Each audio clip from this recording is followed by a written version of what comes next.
In the glittering streets of Paris, a billionaire lived two lives, one for the world and one for his secret lover.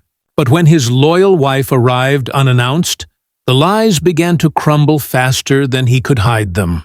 A secret wedding in a foreign country, a message that changed everything, and a betrayal that turned love into war. He thought he could control everyone until the woman he underestimated became the one who destroyed him. This is not just a story about love, it's about revenge, justice, and the dangerous price of desire. Stay till the end, because what happens when truth finally knocks at the door will leave you speechless. The night glimmered like a diamond, full of laughter, luxury, and lies. In the dazzling heart of Paris, billionaire businessman Daniel Greyson stepped out of a sleek black limousine. Cameras flashed around him as reporters shouted his name, praising his success and charm. To the world, Daniel was the perfect man, a self-made millionaire, a loving husband, and a symbol of power. But behind that charming smile was a man playing with fire. Because tonight, Daniel wasn't just in Paris for business. He was here for love, a forbidden love. In a quiet, hidden corner of the city stood a small old chapel, its stained glass windows glowing softly under the moonlight. Inside, Daniel waited nervously, glancing at his watch. The air smelled faintly of roses and guilt. Moments later, she arrived, Lara, his beautiful secret mistress. Her eyes sparkled like danger itself, and her smile promised a kind of happiness Daniel hadn't felt in years. "You're really doing this?" she whispered, her voice trembling between excitement and fear. Daniel took her hands. "I've made my choice, Lara. I want you. No one can ever know, but you're mine." The priest began the short, quiet ceremony. As Daniel slid the ring onto Lara's finger, his heart raced not from love, but from the fear of being caught. He wasn't thinking about the wife waiting for him back in London, Evelyn, the woman who had stood by him through every rise and fall. All he could think of was the thrill of the secret. When the ceremony ended, Lara smiled through happy tears. "You've made me the happiest woman in the world," she said. Daniel kissed her hand and murmured, "Our world, Lara. No one else needs to know. But the universe has a cruel way of punishing arrogance." As the newlyweds stood under the colored light of the chapel window, Daniel's phone buzzed. He glanced at the screen, and every drop of blood drained from his face.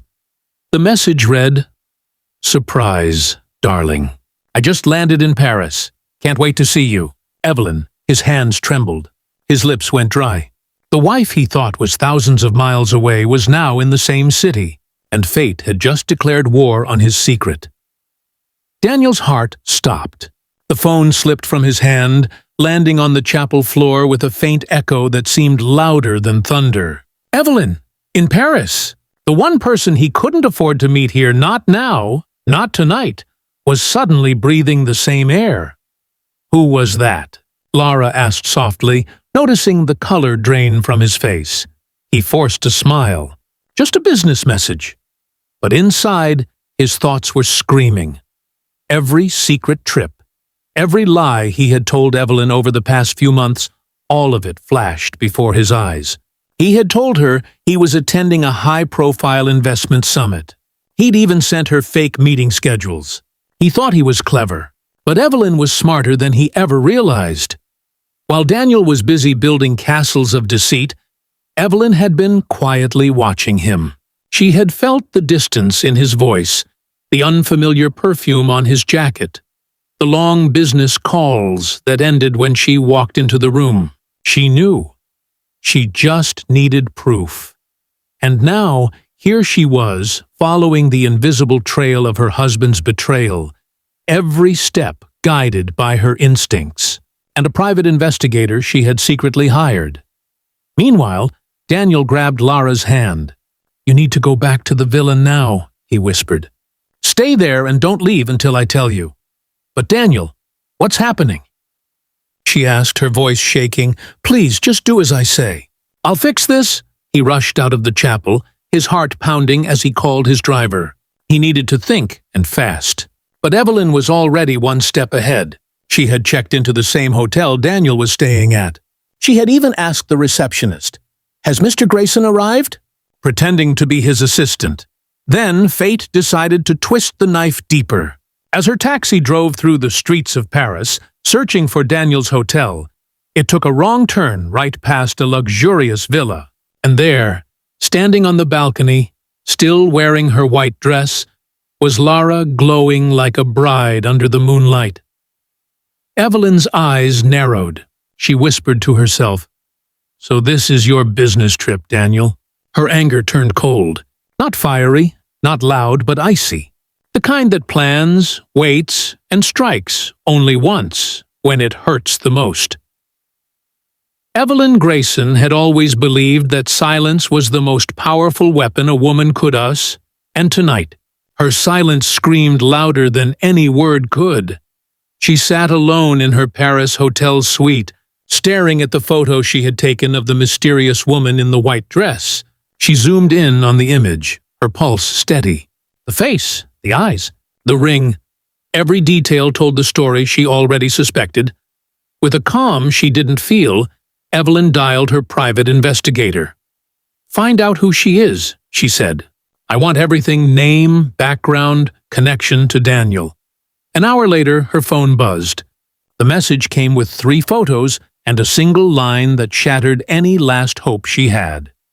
"Her name is Lara Bennett. She's been Daniel's mistress for 6 months, and this morning, he married her in a private chapel outside Paris." For a few seconds, Evelyn couldn't breathe. It wasn't the betrayal that hurt the most. It was the humiliation. The man she had defended, loved, and built a life with, had thrown it all away for a secret that was never meant to last. But Evelyn didn't cry. She smiled.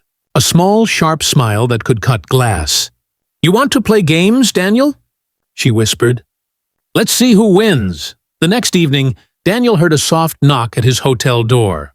He opened it, and there she was. Evelyn. Elegant as ever. Wearing a black silk dress, her perfume filling the room like a haunting memory. "Surprise," she said sweetly, stepping inside. "You didn't think I'd miss your big business trip, did you?" Daniel's mouth went dry. "Evelyn, I didn't know you were coming." "I can see that," she said, placing a small gift box on the table. Inside was a gold tie clip, engraved with the words, "Till death do us part." Her smile never faded. Her tone stayed calm, but her eyes, they were cold, sharp, and full of knowledge.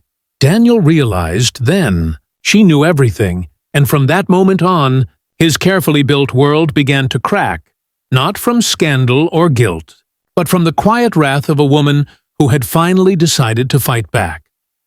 The next morning arrived with a deceptive calm.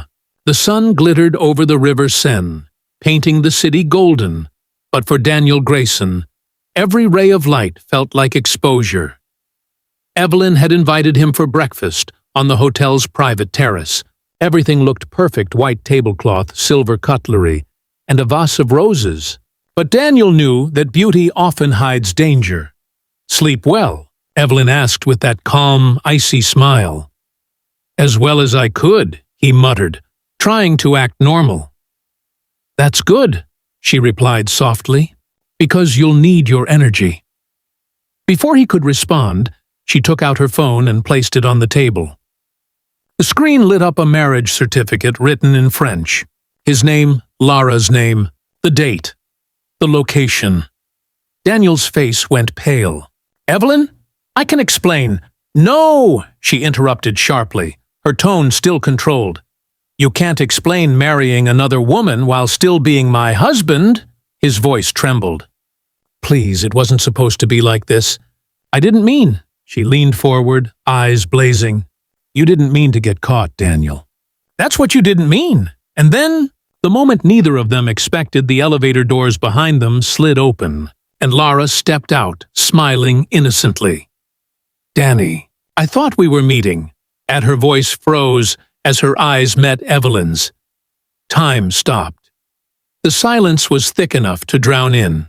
Evelyn rose from her chair slowly, her expression unreadable. "Ah," she said softly. The bride, Lara's lips parted, searching for words, but none came. Daniel stood between them, speechless, helpless, trapped in the chaos he created. Evelyn reached into her purse, pulled out the same tie clip she'd given him the night before, and placed it gently on the table. "Keep it," she said. "A reminder that promises are not trophies, they're chains. And you broke yours." Then she turned to Lara. "You can have him, but understand something: the man who betrays once will always betray again." With that, she walked away, not a tear, not a scream, only silence. And behind her, Daniel's empire of lies finally began to collapse, one truth at a time. Weeks passed, but for Daniel Greyson, time no longer felt real. The headlines told the story he wished he could erase. Millionaire exposed. Secret marriage to mistress in Paris scandalizes business world. Every channel showed his face once admired, now disgraced. His board members resigned, investors vanished, and his company's stock crashed overnight. The empire he had spent 20 years building collapsed like a house of cards. And Evelyn? She didn't say a word publicly. She didn't have to. Her silence spoke louder than any scandal. Her lawyers handled everything: the divorce, the division of assets, the legal exposure. Every document was precise, ruthless, and in her favor. Daniel lost his penthouse, his company, even his reputation. What remained was a small apartment overlooking the same Paris streets, where he once walked like a king. Now he walked like a ghost, unseen, unwanted, unforgettable only for his shame. Lara tried to stay. For a few weeks, she comforted him, promised she still loved him. But love doesn't survive when built on secrets and guilt. The glamour faded, replaced by arguments, regret, and silence. One evening, without a word, she packed her bags and left. The only sound Daniel heard was the door closing, the same sound that had ended his old life. He spent his nights in the same cafe where he'd first met Lara, staring at the reflection of the Eiffel Tower in his untouched coffee. The golden ring on his finger, once a symbol of power, now felt like a curse. One night, he whispered to himself, "I traded diamonds for dust, and love for lies." Across the city, Evelyn Greyson stood before her hotel window, watching the same skyline. Her heart still ached, but the pain no longer controlled her. She had lost a husband, yes, but she had regained her strength, her freedom, and her dignity. She turned off the lights, her reflection fading into darkness, and murmured, "Justice doesn't always come from courts. Sometimes it comes from the truth finally being seen." And in that quiet Paris night, one man was left with regret, and one woman with victory.